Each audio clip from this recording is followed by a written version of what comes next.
yang sebaiknya dilakukan oleh orang Ma'iyah dan apa yang sebaiknya atau yang harus tidak boleh dilakukan oleh orang Ma'iyah kira-kira. Ayo Mas, siapa Mas? Silakan yang menjawab. Ya, betul Mas. Maju, langsung naik Mas.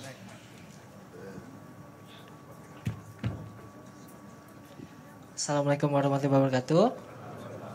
Menurut saya, apa yang harus dilakukan oleh warga Ma'iyah adalah menjaga kesadaran, menjaga cinta tali kasih satu sama lain dan saling menyadarkan. Karena ya era informasi ini gampang banget warga negara kita yang diombang-ambing dengan dana dan lain sebagainya. Jadi menurut saya hal paling pertama yang harus kita lakukan adalah menjaga kesadaran dan kewarasan.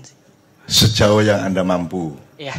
Seberapa orang banyaknya di sekitar Anda, sejauh paling tidak keluarga Anda dan awakmu dewe gitu ya kira-kira ya. Oke. Itu berarti tugas Anda itu tegas. Kan ada gerakan politik, ada gerakan sosial, ada gerakan kemanusiaan, ada gerakan spiritual, ada gerakan. Kalau Al-Fatihah itu kan 313, bukan 212 loh ya. 313. Itu nanti kita jelaskan untuk mengupas tema kita yang turja syafa'atuhum itu. Ya, jadi berarti Ma'iyah ini gerakan apa Mas? Gerakan politik apa bukan? Coba dicari, Mi. Gerakan politik atau bukan? Menurut saya bukan sih. Coba cari lainnya. Gerakan kekuasaan enggak? Enggak juga. Enggak juga, oke. Gerakan ekonomi? Bisa jadi. Bisa jadi tapi tidak fokus ke situ gitu ya. Tapi sebagai manusia tetap harus mencari penghidupan. Dan saya memang mendoakan Anda semuanya, mudah-mudahan Anda jadi orang kaya semua. Ya tidak semua konglomerat, ya pokoknya lumayan lah. Gitu. Ketika Anda melamar cewek itu sudah punya rumah gitu loh. Menurut ya. Enggak apa-apa meskipun cuma ukuran 36 apa berapa, enggak apa-apa, tapi sudah punya rumah, dia punya sesuatu yang diandalkan ke calon mertua gitu loh. Masuk konang mertua kon duwe apa to kok wani-wani ngelamar aku? Selawatan. Selawatan kok tinggal ngelamar. Ya, itu ya. Tapi saya betul-betul memang menyesali bahwa saya terlalu membawa Anda ke akhirat. Saya kurang menganjurkan Anda untuk membangun Anda untuk membangun dunia. Kan akhiratmu sudah jelas, sekarang sudah beres akhiratmu. Supaya diterima Allah kan ilmumu sudah jelas. Ya. Sekarang tolong fokus untuk membangun duniamu, keluargamu. Sampai kaya, kenapa harus kaya? Kaya supaya sodakohmu besar dan supaya zakatmu banyak kan gitu kan. Ya jadi kalau Anda meneruskan berarti Ma'iyah ini gerakan apa? Coba cari.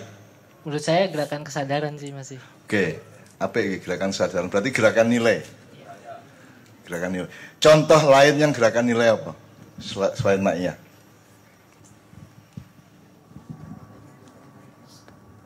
Gerakan politik? Enggak, maksud saya yang melakukan seperti Ma'iyah dengan gerakan nilai dan gerakan kesadaran tadi ada enggak selain Ma'iyah? Sejauh ini yang saya tahu belum ada. Awas dibuzzerin dulu kan. Buzzer itu ayatnya apa Mas? Alladzi yuwaswisu fi sudurin nas minal jinnati annas. Ya. Oke ya, ini sambil saya mampir supaya menjelaskan lagi supaya segala sesuatu clear gitu ya. Jadi siap yuwaswisu itu namanya memprovokasi, mengipas-ngipas hatinya manusia. Yuwaswisu artinya gitu, yuwaswisu fi sudurin nas, mengipas-ngipas hati manusia. Semua isinya media itu ngipas-ngipas enggak? Apakah yuwaswis itu mesti baik, mesti jelek atau ada baiknya juga? Sekarang di KC ini kita yuwaswisu apa tidak? Yuwaswisi juga toh. Cuman yang dimaksud di surat An-Nas itu yang negatif itu. Tapi kan yuwaswisu sudah baik toh. Kamu ngasih tahu anakmu gini, ngasih tahu istrimu gini, itu kan yuwaswisu juga. Tapi kan baik. Jadi yuwaswisu itu tolong kalau membaca surat An-Nas, Anda harus ingat bahwa ini konteksnya di sini memang setan dan buruk gitu ya. Tapi sebenarnya dalam hidup manusia itu ada juga yuwaswisu yang baik, misalnya dakwah, ya itu baik, pengajian mestinya ya baik, itu ngajak sholat baik, itu kan. Fi sudurin nas, terus pelakunya siapa Mas? Dalam surat itu?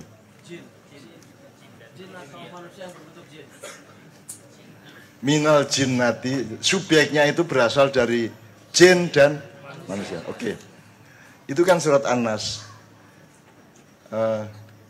awalnya kula a'udzu bi rabbin nas, malikin nas, ilahin nas, min syarri wasil khannas. Oke. Khannas itu maksudnya apa? Di situ di terjemahan. Saya ingin dunungke. Kalau menurut ustadz-ustadzmu, kiaimu, iblis itu makhluk apa? Awalnya terpuji. Enggak, makhluk apa? Maksud saya dia binatang apa manusia apa jin itu loh? Jin ya, oke. Kalau setan? Sifat. Oke. Kalau dajjal?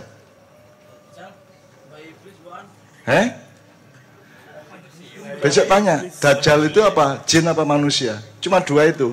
Kalau enggak jin manusia, karena pelakunya cuma dua itu. Jadi yang pinter nyetani makhluk Allah itu hanya jin dan manusia kan gitu. Jadi siapa produser setan? Siapa yang sering menyebar setan? Manusia atau ternyata gitu. Jadi Anda jangan bilang dasar setan, dia yang nyebarkan setan, dia bukan setan. Jadi kita ini yang nyebarin setan. Setan itu tidak berupa makhluk tapi berupa frekuensi, resonansi, broadcast, buzzering dan seterusnya itu Mas. Jadi itu setan itu bukan makhluk. Setan itu adalah resonansi apa? Kalau di dunia maya apa jenenge? Gelombang. Ya gelombang, frekuensi, sinyal. Pokoknya yang membawa yuwaswisu tadi itu kemana-mana gitu ya, seluruh dunia globalisasi. Jadi sekarang Facebook, Twitter, Instagram itu bisa yuwaswisu dalam arti baik, bisa yuwaswisu dalam arti buruk. Sekarang selama ini menurut Anda, menurut Mark Zuckerberg sendiri, menurut penciptanya, ya itu baik apa buruk efeknya? Banyak buruknya karena Mark Zuckerberg mengaku bahwa saya tidak pernah memperhitungkan rapuhnya jiwa manusia, betul enggak? Itu yang bikin sendiri loh. Jadi, nah sekarang kan kita ini ikut yuwaswisu setan atau yuwaswisu malaikat. Jadi kalau malaikat apa, Mas? Makhluk apa bukan? Makhluk. Bagaimana kalau ada kemungkinan bahwa setan itu berposisi seperti setan, cuma dalam sisi yang positif. Dan malaikat itu ya, malaikat itu dari kata mana? Malik, malaka, yamluku. Kalau malaikah itu kan apa? Sebaran atau tool of muluknya Allah. Malaikat adalah tangan panjang atau sebaran atau resonansi atau apa ya? Resonansi ya, gelombang itu. Frekuensi dari kekuasaan dan kasih sayang Allah. Karena Allah itu ya cinta ya kuasa ya cinta kan gitu. Jadi malaikat itu adalah yang merupakan gelombang diperpanjangkan oleh Allah di tangan panjangnya Allah. Jadi dia bukan makhluk. Meskipun dia bisa menjadi makhluk untuk keperluan tertentu, misalnya datang ke Rasulullah sebagai Jibril. Sama dengan iblis juga datang ke Rasulullah kan sering toh. Kadang-kadang berupa orang tua, kadang-kadang berupa siapa-siapa, kan macam-macam mereka. Jadi Anda jangan tertipu bahwa setan itu bukan makhluk, malaikat itu bukan makhluk. Mereka itu frekuensi tapi bisa diizinkan untuk menjadi sebagaimana yang ada. Sama dengan hantu Mas. Hantu itu kan tidak ada. Hantu itu adalah refleksi dari konsepmu sendiri. Imajinasi dari yang kamu terima dari informasi sepanjang hidupmu. Oh gendruwo begini, oh sundul bolong, oh gombel, oh apa meneh? Sundul bolong, sing gegrip. Sundul bolong itu sekarang banyak ya gara-gara cewek-cewek ngene iki mang. Dulu sundul bolong ku wedok, saiki sundul bolong lanang soalnya gegrip bolong-bolong kabeh, soalnya bendino dipenek kayak ngene iki. Oke, ya Mas. Jadi kalau Anda tahu malaikat itu kan satu sifat, satu karakter yang kerjanya cuma satu. Yaf'alu ma yu'marun. Makna yaf'alu ma yu'marun. Bukan bekerja ketika diperintah. Bekerja apa yang diperintahkan. Jadi malaikat itu tidak melakukan kalau tidak diperintah Allah. Dan perintah Allah pasti baik. Jadi malaikat tidak punya inisiatif, tidak punya free will, tidak punya kebebasan seperti manusia. Kalau manusia itu boleh apa saja kan dia makhluk. Cuma dia dikasih alat untuk memilih. Kalau malaikat tidak perlu milih. pokoknya dia disuruh gini-gini. Suruh menyangga aras, sangga aras. Suruh melempar iblis, lempar. Pokoknya dia yafalu itu melakukan mayuk marun apa yang diperintahkan oleh Allah. Hanya itu tak kerjaan dan tidak boleh mengerjakan yang lain. Kalau kita kan boleh. Kalau kita kan ada boleh, ada harus, ada wajib, ada boleh, ada sakarepmu, ada tidak boleh, ada haram kan itu kan. Ada 5 kan kalau kita manusia ini. Wajib, sunnah, halal atau mubah, terus ada makruh, ada haram gitu kan. Kita punya 5 kemungkinan. Kalau malaikat cuma 1, wajib. Wajib sama haram sebenarnya sama karena harus gelas berarti kan tidak boleh botol gitu ya. Sama-sama. Jadi itu berdiri dalam satu kesatuan antara haram dengan wajib itu gitu. Nah, jadi sekarang jelas ya. Jadi besok tanya sama dosenmu, sama rektormu, sama dekanmu tentang ini ya. Karena untuk manusia modern semua tadi itu kan khayal toh. Tidak dicari beneran toh. Gitu. Dianggap halusinasi kan gitu kan. Setan halusinasi, hantu halusinasi gitu kan. Ketika mereka ngomong itu hantu, iya, itu halusinasi, itu ada refleksi subjektif dari pengalaman budaya konsepmu gitu. Misalnya kamu dari kecil dikasih tahu ada gini, suatu hari kamu ngelihat apa, yang muncul adalah refleksi dari pikiran, memorimu sendiri, kan kamu menyangka itu genderuwo gitu ya. Nek kowe nek melakukan kuburan gitu ya, misalnya di sini jalan, ini kuburan sini ya, pas badan saya ini kuburan. Kan kalau di kampung kan kita jalan sini tenang-tenang. Begitu lewat kuburan kan kita tidak berani lari mas. Justru lebih tenang seolah-olah gitu kan. Kita begitu selesai di sini, lari. Itu enggak mas? Itu karena metode penaklukan manusia atas keadaannya kan gitu kan. Jadi jelas mas ya. Jadi sekarang kalau Dajjal makhluk apa itu? Juga berbentuk manusia kalau kita lihat dari ciri-ciri petunjuknya, tapi sifatnya apa jin juga, artinya kan rambutnya keriting, matanya satu, itu seperti yang ditulis. Ya itu kan cuman apa namanya displaynya itu ada default, ada custom. Nah kita sekarang harus tahu membedakan itu semua. Kan dengan mudah dicustomkan tuh. Saiki ada aplikasi untuk saiki gue rambut mau gimana sudah ada aplikasinya kok. Wajah apa dikasih rambut keriting, dikasih rambut landak, dikasihkan dengan mudah itu kan. Jadi apalagi Allah punya multi aplikasi yang meta aplikasi yang dengan mudah itu. Iblis datang kepada Rasulullah berupa apa ya. Jadi kalau hantu ya mas. Tapi kalau Dajjal itu yang jelas energinya dan pengaruhnya sangat kita jalani, sangat mempengaruhi hidup kita, peradaban kita, negara-negara kita, dan seluruh yang kita lakukan di dunia global ini sekarang itu sangat besar peranan Dajjal. Kan Dajjal itu kuncinya mas. Dajjal itu pokoknya mengumumkan, mempengaruhi manusia yuwaswisu tadi. Untuk supaya berpendapat bahwa kalau itu surga padahal neraka. Kalau itu neraka padahal surga gitu. Jadi dia membalik pengetahuan atau algoritma intelektual dan emosional manusia untuk terbalik. Jadi kamu sekarang ini saya tanya, kebanyakan manusia ini kalau lihat pembangunannya, lihat perilakunya, lihat polisi-polisinya, lihat medsosnya itu, kira-kira cocoknya itu orang pada rame-rame masuk menuju neraka apa surga? Menurut Anda? Kalau lihat medsos, kalau lihat berita-berita, lihat perilaku pemerintah, lihat kiri kananmu, kira-kira nih utamanya mereka itu menuju surga apa neraka? Neraka, gue bisa ngomong ya. Saya tidak mengatakan itu benar seperti itu, tapi itu menunjukkan bahwa manusia itu tidak pernah mempelajari secara seksama surga dan neraka.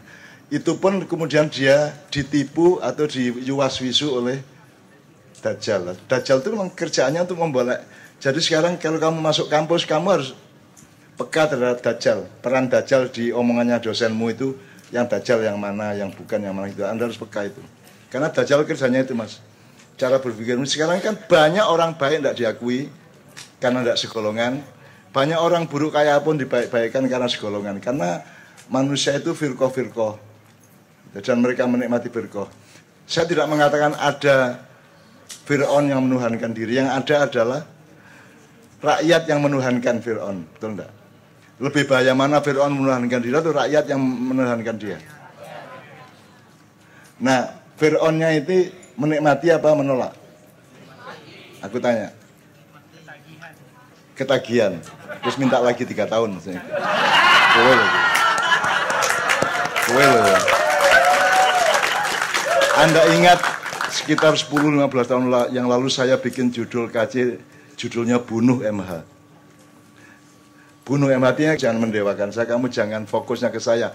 Selalu, bahkan kamu nyium tangan saya meniup nyuwuk airmu kan saya selalu saya jelaskan bahwa ini wasilah kepada Rasulullah dan kepada Allah, betul enggak? Saya tidak sakti, Mas. Saya tidak sakti dan tidak punya kekuatan apa-apa sama sekali. Wallahi, sama sekali. Saya tidak berendah, bukan rendah hati loh ya, bukan tawaduk loh. Ini memang benar, saya tidak punya kekuatan apa-apa. Saya tidak punya kuasa apa-apa. Saya bukan rendah hati loh ini. Ini beneran, faktual ini, real ini. Karena apa rumusnya? La haula wala quwata illa billah tok. Itu kata billah itu tidak bisa diganti bi Muhammad, tidak bisa diganti bi Jibril, tidak bisa. Diganti bi MH, tidak bisa. Itu illa billah tok. Jadi yang punya kuasa dan punya kekuatan itu hanya Allah tok. Makanya kalau bahasa Jawa tambah tok itu ya. La haula wala quwata illa billah tok.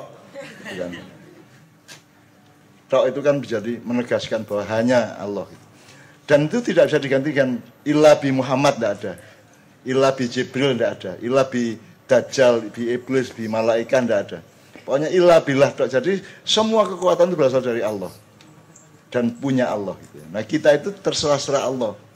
Mau diciprati apa enggak, mau disaluri apa enggak, mau diinjeksi apa tidak itu kalau di komputer ya, diinjeksi apa tidak, dikasih aplikasi itu apa tidak. Tapi jangan lupa bahwa kita itu cuma AI, Mas. Kita itu cuma artificial intelligence. Kita ini hanya punya kecerdasan palsu. Kecerdasan sejatinya, the real intelligence itu siapa? Jadi RI sama AI. AI itu artificial atau kesadaran bikinan ya. Apa? Kecerdasan bikinan. Ada yang kecerdasan sejati atau asli. Itu milik Allah. Jadi ada apa? The true intelligence. The true intelligence. Jadi TI sama AI gitu ya. Nah, sekarang kan kita bikin AI. Padahal manusia itu AI apa TI? Manusia itu palsu apa sejati? Nah, ya kita kan cuman ya cuman diadakan. Ya kita cuma diselenggarakan, diadakan, dipinjemin kan gitu kan. Sewaktu-waktu diambil enggak bisa nolak kita gitu loh. Jadi makanya kalau kita terus dalam kesadaran itu kan alhamdulillah, Mas ya. Jadi sekali lagi sekarang kita lengkapi yang jadi maknya mau apa? Anda sudah tadi ini gerakan kesadaran. Jadi kalau gerakan kesadaran jangan bercita-cita masuk maknya ini, masuk KC ini punya cita-cita seperti Bakri Group atau Anthony Salim gitu ya, Indofood, enggak bisa kamu tidak di situ dan kamu tidak menuju itu, kamu kumpul di sini untuk gerakan kesadaran, untuk gerakan nilai, untuk supaya hidup ini kita dunungke dengan baik. Meskipun jangan lupa kerja untuk duniamu ya, jangan lupa nyekolahkan anakmu, menghidupi istrimu dan semua keluargamu. Kalau bisa kaya, jadi entrepreneurshipmu ditingkatkan mulai sekarang. Mulai besok kamu kalau sudah punya warung dipacu warungnya. Kalau kamu apa saja kerjaanmu dipacu lebih dua kali lipat lah. Pokoknya persentasenya, kadarnya, kualitasnya ditambahin, dipacu gitu ya. Karena saya tidak mau kalau Anda kiri Anda jadi pengemis. Dan saya kan sudah 70 tahun itu menolak jadi pengemis. Artinya saya tidak minta gaji siapapun. Saya tidak minta honor dari KC atau 70 ma'iyah yang lain. Saya tidak pernah mengemis apapun. Saya tidak pernah bikin proposal untuk minta bantuan. Saya tidak pernah dapat gaji bulanan. Saya tidak pernah. Dan bahkan tujuan ma'iyah adalah jangan sampai ada pengemis. Jadi kalau ada punya tetangga yang memang kekurangan, Anda kasih aja. Meskipun minta maaf dulu ini, jangan marah ya kalau saya kasih ya gitu ya. Jangan nunggu dia ngemis ke kamu. Sebab kalau kamu membiarkan seseorang datang ke kamu sebagai pengemis, siapa yang terhina? Siapa yang terhina? Kok ada manusia sampai ngemis-ngemis di depan pintu rumahmu? Siapa yang terhina? Yang malu siapa? Yang bikin manusia, betul enggak? Makanya jangan bikin Allah merasa malu karena kamu membiarkan seseorang menjadi pengemis. Segera kamu cari apa yang perlu ditolong, ditolong. Makanya sodako itu fisarro iwadoro. Anda bersedekah, ini kan sodako, Mas. Apakah ini kewajiban ma'iyah ini di Indonesia? Apakah kewajiban menjalankan pasal sekian UUD 45 atau KUHP atau apapun? Enggak toh. Ini sodako. Ya. Dan kita itu berinfak dalam keadaan senang maupun susah. Jadi kalau bisa jangan sampai orang itu minta-minta ke Anda. Karena Anda kan sudah punya iya karena butuh, wa iya karena nasta'in. Kalau bisa hindarkan manusia jangan sampai menjadi pengemis. Kalau Anda, misalnya sekarang ada sekolahan bagus untuk dapat insentif dari pemerintah kan harus bikin proposal. Anda setuju enggak itu? Loh nek bagus kasih. Enggak usah dia suruh minta. Betul enggak? Jadi kalau makanya kamu jual gitu, kamu enggak usah nunggu dia ngemis ke kamu kasih dia. Meskipun dengan cara minta maaf sesuai sopan, biar enggak menghina dia gitu ya. Pokoknya sedekah sebanyak-banyaknya, makanya saya doakan Anda kaya. Kaya lengkap ya, komplit ya, kaya harta, kaya dunia, kaya deposit dan saldo, kaya hati, kaya ilmu, dan kaya waktu, kaya kekuatan mental untuk menghadapi macam-macam gitu ya. Kita doakan. Dan Anda adalah umat yang baru yang Allah memang mentakdirkan Anda untuk hadir di zaman ini. Dan Allah membuat Anda kumpul setiap bulan seperti ini dan mau berjam-jam. Ada nggak forum lain yang berjam-jam mendengarkan benar? Ada nggak? Itu karena Allah mencintai Anda. Baca surat Al-Ma'idah 54. Karena Allah mencintai Anda sehingga Anda pun mencintai Allah. Ya. Surat 54. Yuhibbunahumullah wa yuhibbunahum wa yuhibbunallah kan. Jadi Allah memang, jadi awalnya bukan Anda mencintai Allah, Allah mencintai Anda. Anda ingat-ingat nanti pulang ke rumah, ya Allah, sakit-sakit sampai mencintai kula gitu ya. Jadi Anda itu dicintai Allah dan Anda didatangkan untuk menyelamatkan masa depan. Karena kalau rakyat Indonesia itu kayak jamaah KC ini, insya Allah kan, insya Allah akan berbeda lah. Insya Allah akan ada penyembuhan-penyembuhan, pembenahan-pembenahan, dan servis-servis sejarah dan peradaban. Amin ya rabbal alamin. Saya kira saya mulainya dengan itu. Pokoknya intinya, Mas. Terus mau apa ya, ma'iyah ini maupun individu-individu mau apa dengan keadaan seperti ini? Jangan keliru. Dia sudah mengatakan gerakan kesadaran, gerakan nilai. Ada lagi, Mas? Ada idiom yang lain yang mungkin Anda sumbangkan? Karena pasti bukan gerakan kekuasaan, bukan gerakan ekonomi bisnis, bukan gerakan harta benda, bukan gerakan demonstrasi, bukan gerakan radikal, apalagi radikal.